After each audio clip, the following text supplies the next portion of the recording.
So, day 17, and feeling pretty good today, a lot better than yesterday. I feel like I passed a milestone, and I passed a very challenging part of this journey, because I remember when I was retaining for longer, maybe once every 10 days or something like that, I'd get this really strong urge.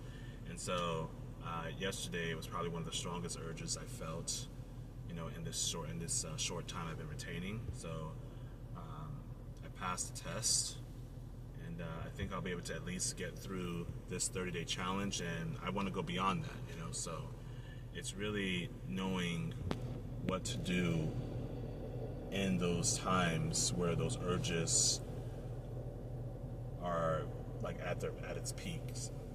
When the urge is at its peak, it's knowing how to manage those urges, and they will come up. And so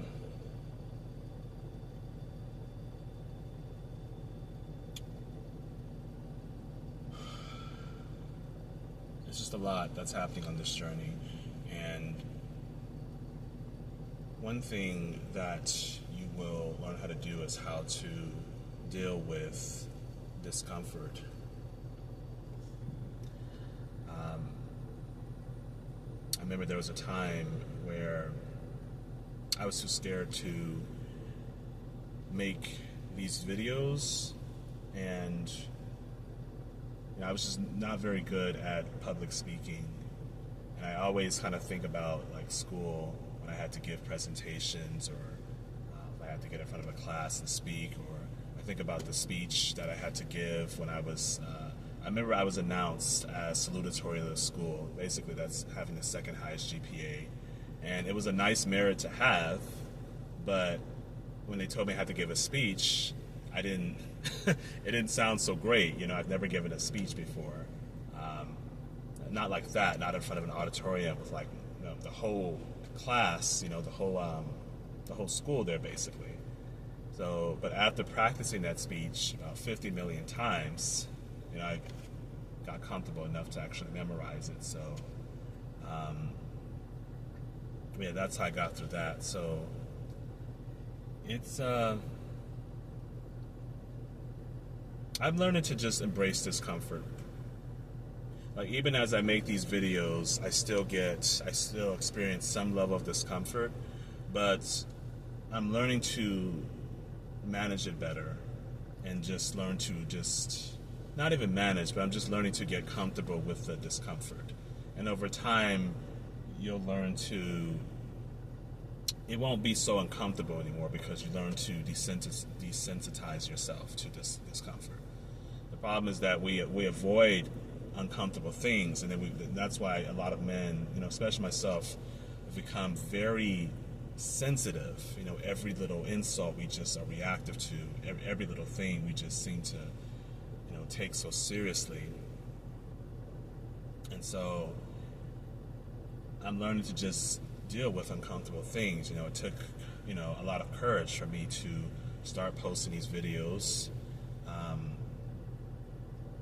And now, as I'm getting more comfortable, I'm actually loving that that I'm creating content. And I find that I have a lot to say, but I have these moments where I'm still overthinking. I'm trying to get out of that overthinking where I'm thinking about what I'm going to say before I say it. There's still that filter that I'm trying to remove, and just start, I'm trying to speak more from my heart, but I've been so disconnected from it. And I just shut myself off from my emotions, so I wouldn't feel those undesirable emotions like, the shame, the guilt, the grief, the fear, rejection, all the emotions. I didn't want to feel those emotions. So it was always best to plug myself into something, to video games, to pornography, or I just cut myself off from my emotions. But then I became very apathetic, and it was scary how emotionless I became. This is like over 10 years ago, something that happened, and I think someone got hurt, but I didn't. Most people would show empathy. I was just completely just icy, just robotic. this void of emotion. It was just scary. So I knew something was wrong. I knew that I was very cut off from my emotions. So it just took me some time and some coaching to dig into the roots of whatever that was. So we have to get comfortable doing uncomfortable things. And it's like a muscle. It's like anything else. It's like when I finally started setting boundaries, because I was someone who didn't know how to set boundaries, because, I was way too compliant, scared of hurting people's feelings. And when I finally start to say no and start to set some firm boundaries, I definitely felt a lot of resistance, but that's because I was not used to doing it. And you should expect some pushback. There's gonna be some pushback, especially if you're dealing with people who are not used to you setting firm boundaries. They'll probably wonder, what's happening to you? Why have you changed?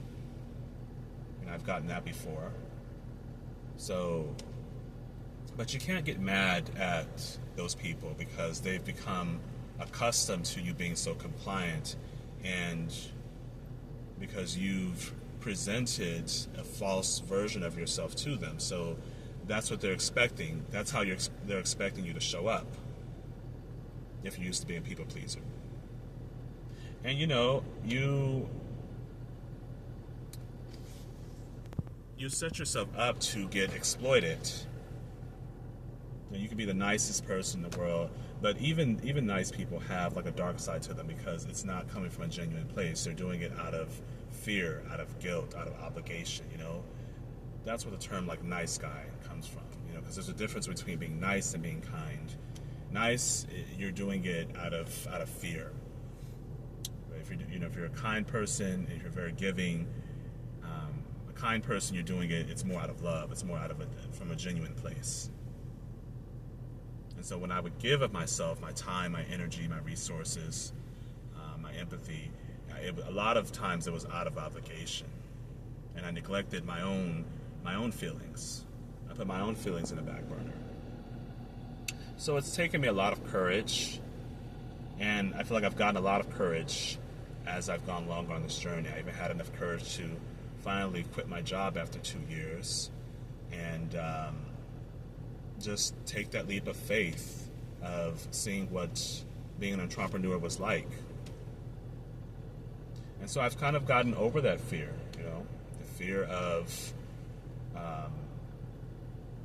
homelessness, fear of abandonment. I learned to just look deeper into those emotions and just learn to just kind of sit with it and just try to imagine if I actually would manifest that kind of reality is the way I kind of overcame it. Instead of running away from those emotions, I've learned to just face those uncomfortable emotions. And instead of trying to cover it up with comfort. So you learn to be more courageous on this journey, and you learn to deal with hard things. And then it gets to a point where it no longer feels hard, or it won't feel uncomfortable.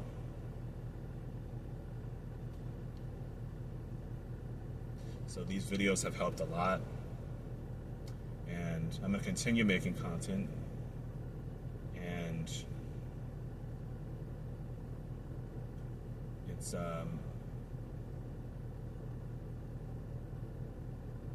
it's been helping out a lot. I would eventually like to get to a point where I can do podcasts and I can, give speeches, public speeches and things like that. And that will come with time. And there's going to be some discomfort that comes with that. Anything that you're not used to doing, or anything you're not confident in doing, there's going to be some level of discomfort you have to overcome before you become comfortable, So, yeah, a lot has happened, and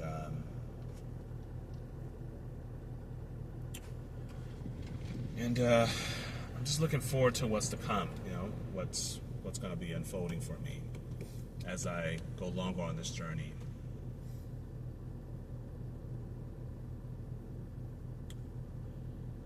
So that's going to be it for today.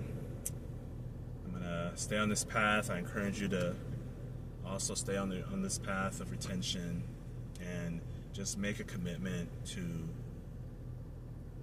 make this a lifelong journey. And we're not striving for perfection, and yes, you're going to have some urges, and if you relapse, it's not the time to guilt yourself or shame yourself for relapsing. Just acknowledge that it happened and just get back on the retention, because you still have a choice to go backwards, go back to lust, go back to doing the things you used to do, or you can go right back on your journey and just start over. You always have a choice. You always have a chance and opportunity to reset and just start anew. So that's going to end this video for today, and I'll see you guys in the next one.